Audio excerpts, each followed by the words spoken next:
I'm familiar with being disintegrated, but I don't look at you as a broken person, not whole. You are.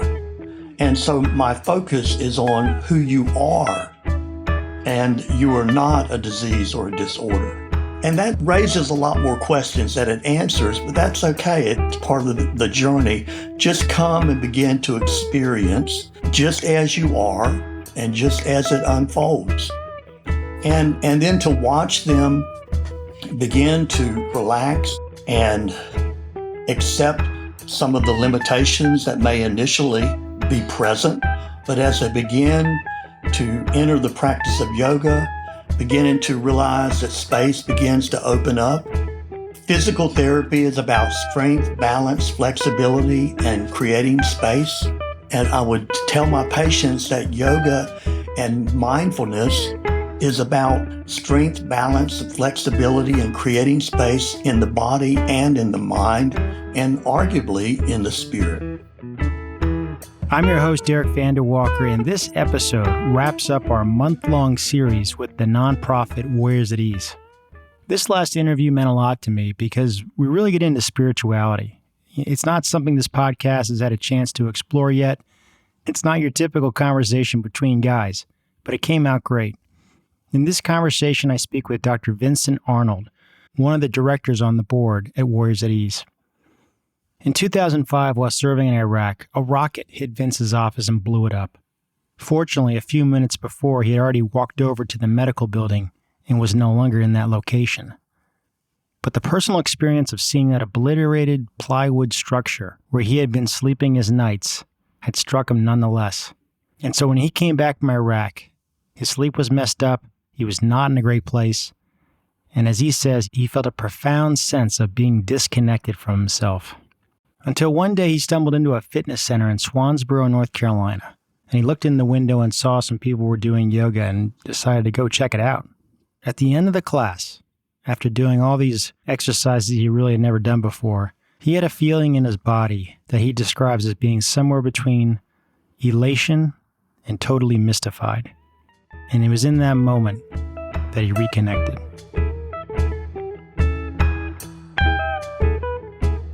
Well, Dr. Vince Arnold, welcome to the podcast and thanks for joining us.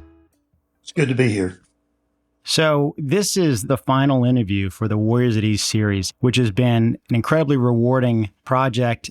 I've had some amazing conversations with many of the folks who've gone through the program. And this is the first opportunity to really talk about spirituality on the podcast, which is something we really haven't delved very deep into. But before we go there, I'd love to share a little bit of your background with the listeners. Can you tell us about your path in the military career and experience serving our country as a chaplain? I'd be happy to. I began my military career as an Air Force Reserve chaplain candidate, and I did that program while I was in graduate school at Duke University doing my Master of Divinity. And I was in the program for 3 years. And then through circumstances, I made a lateral conversion and went active duty in the Navy after I graduated. And so I got a commission in the Navy. During my Navy career, which lasted another 25 years, I was assigned to the Coast Guard for 2 years. And then I spent about a decade with the United States Marine Corps. And the rest of the time was with the Navy aircraft carrier, chapel, hospital, a supply ship. I made 2 deployments with the Navy, and then I served in Iraq in 2005 with the 2nd Marine Logistics Group. So I was honored to serve with all those branches. The Army was the only one I didn't wear the uniform with, but I served with them in Panama a month or so, and we had a number of Army personnel. So my whole adult life and ministry has been focused on the military, which has been a tremendous honor. Thank you for that quick background. So let me dig in a little deeper, because not everyone probably has a great working definition of what a chaplain is or what a chaplain does. Can you speak to a little bit how the chaplain serves within the military? It's really a good question, and I'd kind of like to begin that with an interesting way that it started after I retired. I was the first director of the Deployment Wellness, which was a center for post-traumatic stress treatment. And then I spent 8 years with the Intrepid Spirit, which was a clinic specializing in traumatic brain injury, as a pastoral counselor. And so patients were assigned to come to an intake appointment with me. And I say assigned because I told the staff, you don't want to ask them, do you want to see the chaplain? Do you want to see the pastoral counselor? They're going to say no. Just like if you ask them if you want to see the speech pathologist, they would say, no, I don't have any trouble speaking. But if you told them the speech pathologist specialized in memory and cognition, they would say, well, yeah, I'd like to see the speech pathologist. I said, so let me tell you what the chaplain does. And so in the clinic, I specialized in mindfulness-based therapies using meditation and yoga. And so I would go into explaining that. But in the military, chaplains fundamentally provide religious and spiritual care, and they are an advisor to the commanding officer on matters of human relations and those kinds of things, the human dimension of the military organization. And chaplains provide for their own. So as a Christian, I would conduct Christian services. I facilitate for others. So I had Jewish personnel, I had Roman Catholic personnel, I had Muslims. I would arrange for them to have services, to have materials, and to have a representative clergy person to work with them or chaplain. And then the outer circle was we care for all. So provide for our own, facilitate for others, and care for all. When I served as the Navy recruiting chaplain program manager, I'm excited to tell you that we were able to recruit the first Buddhist chaplain in the Navy. And that was back in the early 2000s. So it's a wonderful ministry. The chaplains are basically very caring individuals that they wear their rank on one collar and their clergy designation on the other collar. So they're part of an organization, but they also represent something bigger than the military. And how has a spiritual practice helped serve those who are in the military in service? The spirituality piece, as it's been said, is kind of the glue that holds everything together. There's lots of areas, lots of tension, lots of fragments with relationships and organizational structure and missions and philosophies and ideologies and family demands and personal needs and all of that. And bringing some kind of order and meaning in the midst of that, spirituality provides the glue that holds it together. I think religion has gotten kind of a bum rap. Religion kind of chokes a lot of people. But the word itself, religion, comes from religio, which means to bind or hold together, to integrate or to make one. It holds it all together. I learned from my father, who wasn't religious, who never went to church, never prayed with me or anything like that. But I learned that he was very spiritual. And that was a valuable lesson as I went into the military, because I would meet military men and women that were not part of organized religion. Some were just indifferent. Others were antagonistic at the very mention of such things. If you would listen, you would find something deeper than the surface of religion. I call that spirituality. And how might you, in your words, define spirituality? Well, I like to say these are my words. They are now. You're hearing them from me. But I learned them from Dr. Puchalski from the George Washington Institute of Spirituality and Healthcare in Washington. She's devoted her entire medical career to teaching religion and spirituality to medical personnel at the School of Medicine. And I attended a week-long program there, and I learned from her. She published this in the Journal of Palliative Care in 2009. And so this is the working definition. And I say working because in the military, definitions constantly change. In healthcare, they constantly change. In the Diagnostic and Statistical Manual of Mental Disorders, the classifications constantly change. It's not an insult. It doesn't mean the word's not trustworthy. It just means our knowledge is continuing to unfold. So these are talking points rather than just a hard quantitative definition. That said, spirituality is the way human beings express meaning and purpose. It's also the way they experience a sense of connectedness to themselves, to others, to the moment, to nature, to the significant and the sacred. And significant and sacred is with little s, and it's with capital S. When you retired from your military career, how did you get introduced or connected to Warriors at Ease? Well, I try to keep my story brief, but it's important to say I did a doctorate in renewal from Gordon-Conwell Theological Seminary, and my dissertation was on understanding and ministering to persons with post-traumatic stress disorder. So it was focused on trauma. And then I did a subsequent doctoral program from Argosy University in counseling psychology. And I wanted to broaden my counseling training and credentials. And so I did that. And it was genuine, but it was academic. However, I've encountered a lot of trauma as a military chaplain. Unfortunately, I'm called on the scene when there's a death and when someone's dying and accidents. And I won't go through the litany of things that I've done all around the world. But then in 2005 in Iraq, third Friday there, a rocket hit my office and blew it up. And fortunately, I had stepped over to medical just 5 minutes, 10 minutes before that rocket hit. So I wasn't in this plywood structure, but I took it quite personal because I slept there every night. I had slept there, and I did for 6 more months. And there were many other rockets that went overhead and landed nearby. And so when I came back from Iraq, my sleep was messed up, and I felt a profound sense of being disconnected from myself. That's the best way I can say it.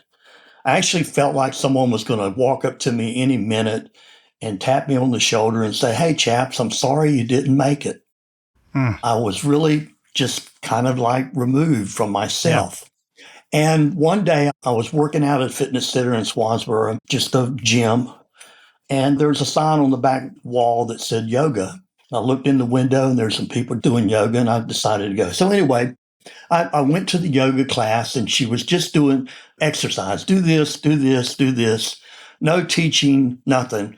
But at the end of it, she played some music, and we were laying there, and my eyes were closed, and then something hit me. You couldn't have startled me anymore if you'd literally walked up to me and kicked me, because a volcano erupted within, and I was sobbing, and I was saying to myself, "Vince, get a hold of yourself. If you let this out, they're going to think you're crazy." And I was both elated and mystified at what happened, because I felt profoundly connected to myself, and I was weeping and rejoicing within.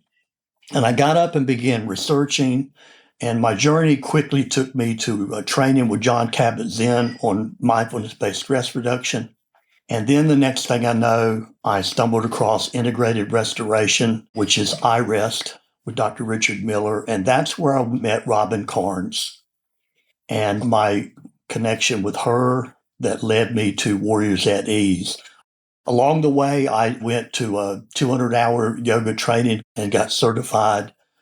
And then at the clinic, I began offering mindfulness-based stress reduction groups and integrative restoration, or iRest. And I did those 5 days a week. I did 8 groups over a 5-year period, yoga and meditation.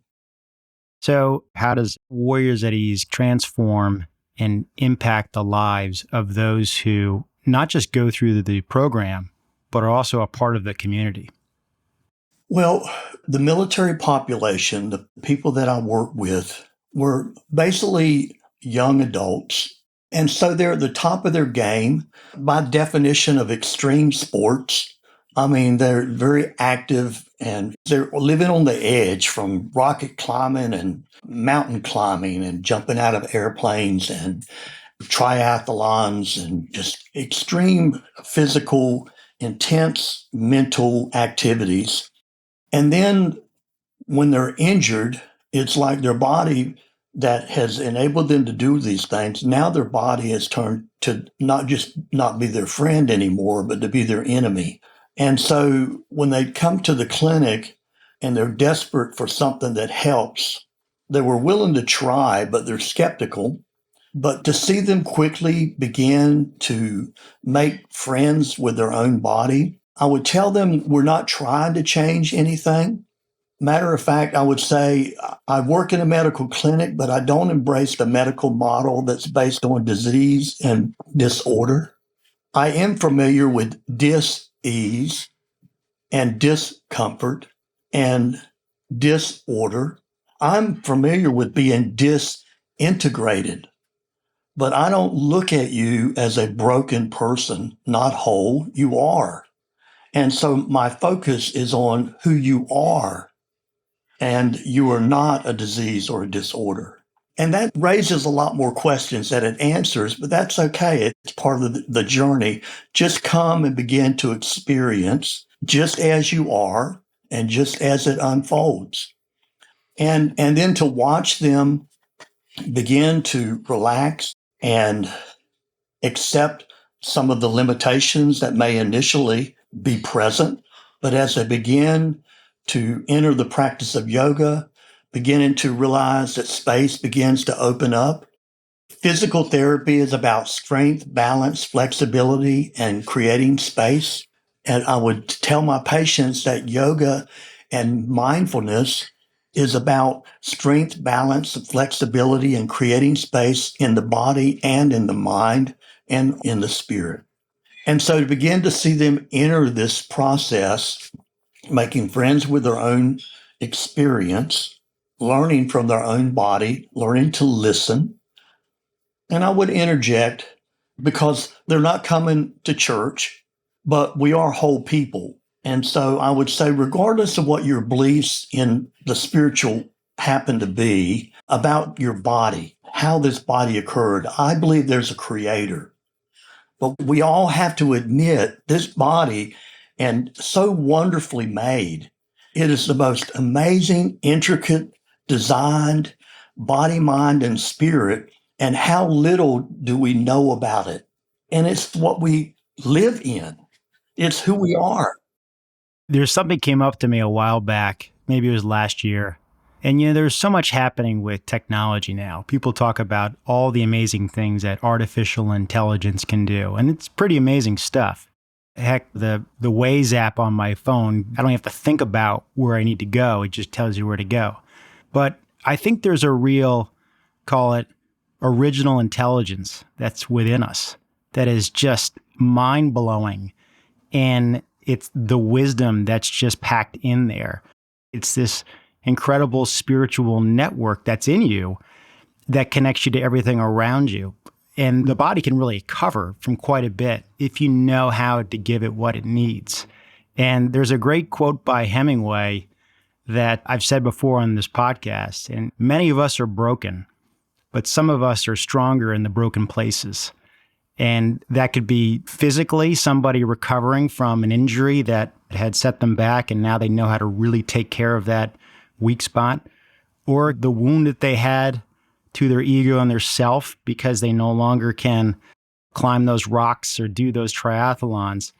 They find that there's a deep wisdom and strength in that loss and in that wound. And so I love what you just shared. And I totally agree with you in what you just said about the capabilities that's within us, and also the universe to explore that's within us, learning what you feel and know in your body, and then taking that out to others or just being in a great place. That definition of spirituality, at the center of it was the phrase connectedness. And so that's with the self and with others and the moment and nature, the significant and the sacred.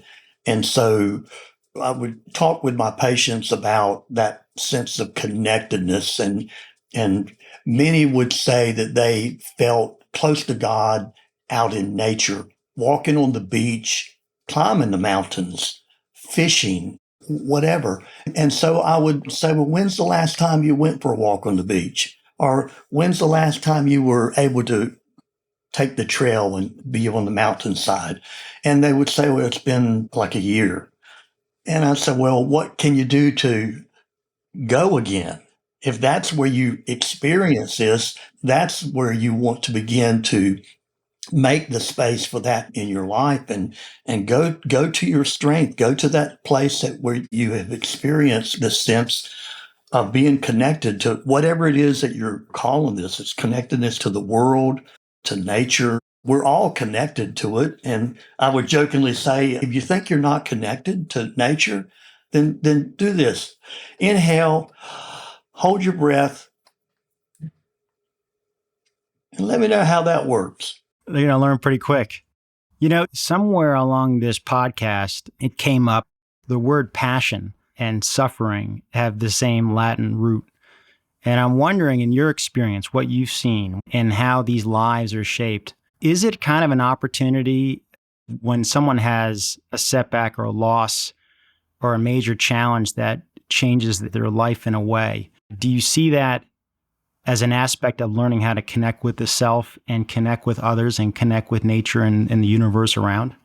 Absolutely. I think that those traumatic experiences and those things that people find themselves suffering, and they begin to reflect, well, trauma and suffering quickly eliminates the superficial things of life. I mean, when I'm laying in the hospital or emergency room, I could care less what kind of car I've got in the garage. I could care less about a whole bunch of things. And depending on what is going on with me in the ER, I might not care about anything other than, am I going to make it? And so Janet Bullman wrote a book called Shattered Assumptions many years back in the 80s. And she talks about making assumptions as just part of our nature. We all make assumptions. I mean, we're making assumptions that this technology is going to keep working and we're going to finish this interview and the internet's not going to crash. So assumptions are endless.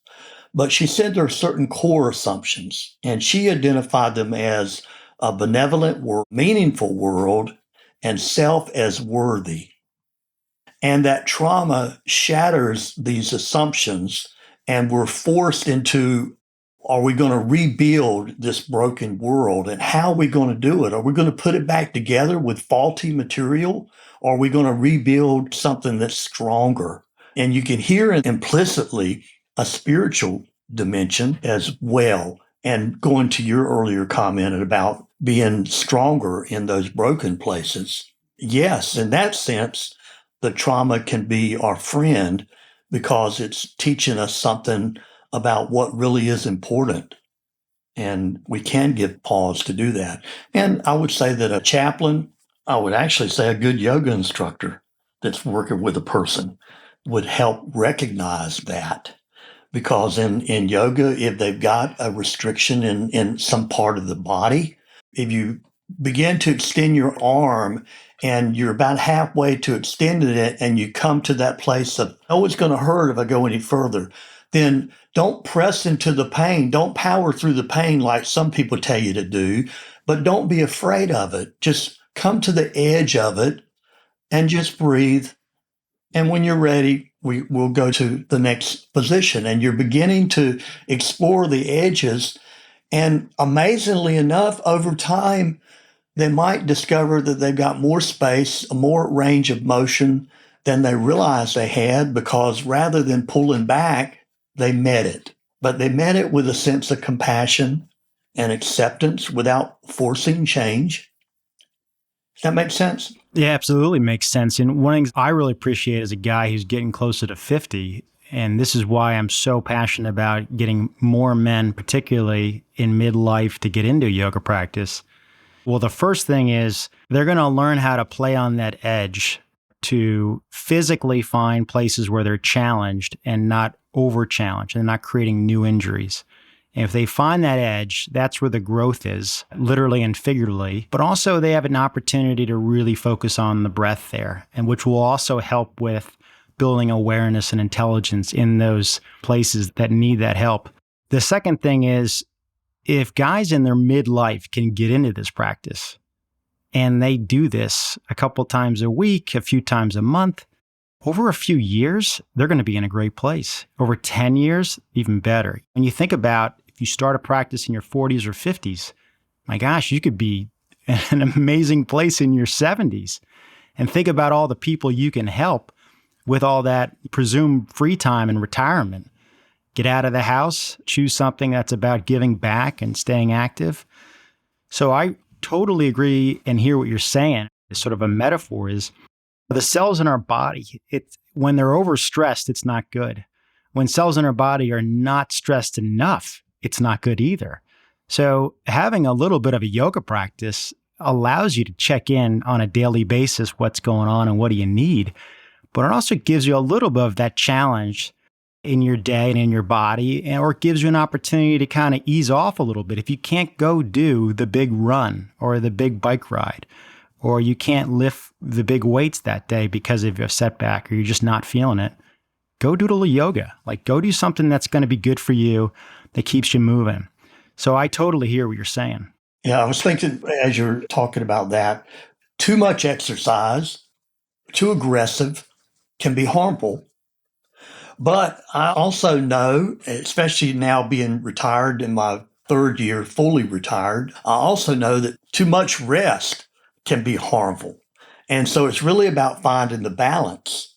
And again, that's part of the beauty of yoga. It's finding that natural balance. And with military personnel, especially who have really tapped into the adrenaline and living on the edge and those parts of the sympathetic and parasympathetic system, the part of the nervous system, they're on the amped up side of that most of the time. And so not realizing there's a benefit from it, it's necessary, but to be able to tap in that other side and find the balance and the restoration is part of the beauty of the yoga practice that can occur. And I wanted to come back to that thing about connectedness again, because from the spiritual, it's hard to get your hands on it, but there's a dimension of being connected. I want to focus on the physical part for just a moment and point out that in talking with the patients at the brain injury clinic, I would tell them that mindfulness is about paying attention. And we know from neuroscience, where attention goes, the neurons glow. And when the neurons fire together, they wire together. So there's a physicality to this sense of connectedness that we're building in our practice of yoga and meditation, because we're putting our attention on this part of the body and that part of the body and the next part of the body. And everywhere we put our attention to, the neurons fire. I can tell you right now, Derek, to be aware of the sensation in your left foot, and you cannot not do that. You'd have a different look on your face if your left foot wasn't there. So your attention goes there and the signal is fired and it comes back to your brain. And yeah, my foot's okay. It's there. I get it, Dr. Arnold. It's a silly point. But there's a physicality to this connectedness. There's a biochemistry. There's an electrical component, or in the brain, we call it brain waves. And so this really simple practice of yoga, which you look in the window as I did that day, and they're just moving slow. And I'm thinking, what in the world? What benefit can there be?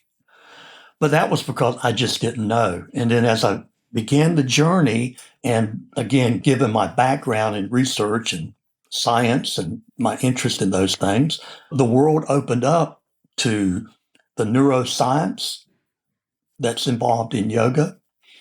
And what I would also say is contemplative neuroscience, which is a study in meditation in a holistic sense. When I got into meditation years ago, and it was also Jon Kabat-Zinn, who a friend had recommended to me, that kind of got me into mindfulness and meditation. And soon I picked up a term called neuroplasticity. Yes. To your point, the glow happens, those neurons fire and wire together. And what I found and experienced in a yoga practice is you eventually build those connections to different parts of your body. You're sort of remapping the body. Your body is just in real time rewriting the underlying software code to be able to feel your thumb, feel your index finger, feel your third toe, work through that ankle that's not as good as the other ankle. And in time, because you have that awareness there, the blood flows, the tension gives away. There's a better ability to recruit those spots when you consciously want to contract something or do something. 100%. I think it's all there. And these are all the amazing things that exist in a yoga practice beyond the quote unquote cardio workout that most people associate with a hot class and an active beat in the music and just doing some vinyasa exercises. There's so much more, and it can be so many things for used in different ways. So I want to come back. I got two final questions for you. The first one is, what should people know about Warriors at Ease? Well, Warriors at Ease is a nonprofit organization, so they're not out there just trying to make money and get rich. They are out there trying to serve the larger world of humanity at international level, so it's not just restricted to the U.S. They focus on the teaching and experience of yoga, and they approach it from an evidence-based, so trying to use the best of current scientific knowledge and research that has exploded, certainly, 30, 40 years now of really worldwide attention on this practice of yoga and meditation. And especially it's grabbed the attention of the medical world. And so Warriors at Ease has taken yoga practice because they're especially interested in the military population. They have designed the program to be trauma sensitive so that we're very careful to point out with military personnel who have injuries, and this would apply to everybody, but they're trying to recover and get back out there in the battlefield. They need to get back out in the operation. They want to just recover to get back out there to the mission. And Warriors at Ease wants them to befriend the body, recognize the injury, not let it interfere, but honor what's happening with the body right now so that the true restoration can occur to whatever degree that it's going to be for this person. Maybe I can illustrate it this way. In traditional yoga, you come to the end of the routine, typically traditionally come and you're laying on your back. They call it Shavasana, I believe, and it's translated corpse pose. We would never call it corpse pose in a military group. Yeah, totally get it. Because of certainly triggering a number of things for those military personnel. Corpse is not a neutral term. So maybe that's an extreme example, but there's an intention to be aware and mindful of the language that we use and the approach that we're taking in the practice of yoga so that we're minimizing triggering of the traumatic experiences, but we're not letting those things limit us or restrict us from participating and learning more about our own body, mind, and spirit. So they do it evidence-based, trauma-sensitive, yoga being the core or central tool of practice. And what has given you the most joy or satisfaction in being part of this Warriors at Ease organization? Well, as I referred to my story, my journey that propelled me, and then I wound up meeting Robin in the iRest program, and it all just came together. And iRest is based on the practice called Yoga Nidra, the yoga of sleep. So I would tell the patients that you've always been doing yoga. If you're laying there, you're in a position of yoga. It's just movements of the body on a very basic level. It's been a joy to see service members come in, as all of us do at the beginning. You come in out of this world and you're there on the mat, but you're thinking about the car is breaking down, price of gas, your boss isn't happy right now, your body's hurting, you have all these things and you're really not present, but you're there doing yoga. And then at some point, people begin to shift from being focused on all those things that they're focused on the body. And how am I doing? Am I doing this position right? Am I holding my breath long enough? They're still caught up in stuff, but they're doing yoga. And then over time, they start experiencing what it's like to not be caught up in the cares of the world, to not be caught up in the technicalities of yoga, to beginning to touch this place of just being, where it's not thoughts and emotions and sensations that have captivated me. I'm not lost and imprisoned by those. I'm just being. And in the being, it's unfolding in the midst of yoga. The Marine would never say it that way. Here's what the Marine would say to me. Being in North Carolina, it's hurricane country. Every summer, we enter hurricane season. And so hurricanes are common and familiar. And so the Marine would say, chaps, my life is like a hurricane. But I come in here to this yoga class and I'm in the eye of the storm. It's a calm place. And he says, when I go home, my wife can look at me and say, you had yoga today, didn't you?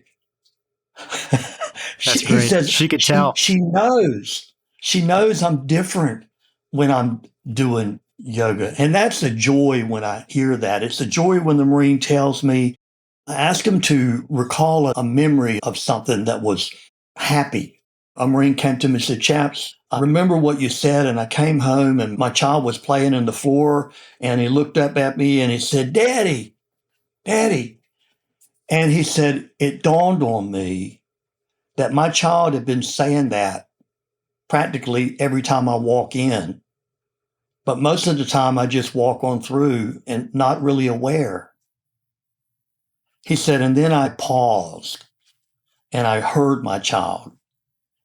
And I saw the joy that he was having, and I felt it.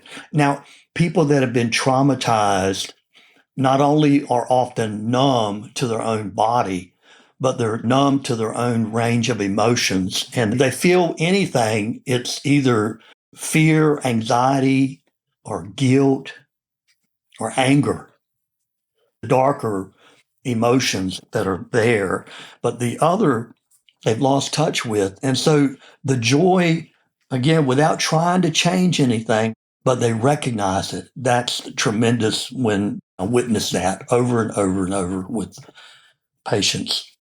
That's a fantastic place to cap not only this conversation, but this whole series on the podcast, because I think it pretty much sums it up. And as you say, it's hard to articulate in words the feeling that that gentleman probably has now in his body and his self, but it's a place where everyone can get to, and yoga can be a big part of that path. Well, Vince, this has been great. I really appreciate this conversation. I want to thank you for your service to this country and your leadership and spiritual direction with so many, not only during your career, but also in retirement and with this program. And thank you again for your time. Thank you. So that was a conversation I've been looking forward to having for a while, not just because it was the final interview for the Warriors at Ease series, but it's not often we have an opportunity to talk about spirituality. And yoga is a great place to cultivate that. As Dr. Arnold shared, he would tell his patients that yoga mindfulness is about strength, balance, flexibility, and creating space in the body, mind, and spirit. He spoke to connectedness, which is really the glue that pulls it all together, with the self, the others, the moment, nature, and as he says, the significant and the sacred. So when you feel that sense of connectedness, go there. That's where you want to make your space. And if you go to that space, you'll find your strength, and you will continue to be more connected to yourself, to others, and the world around you. Thanks for checking out the series.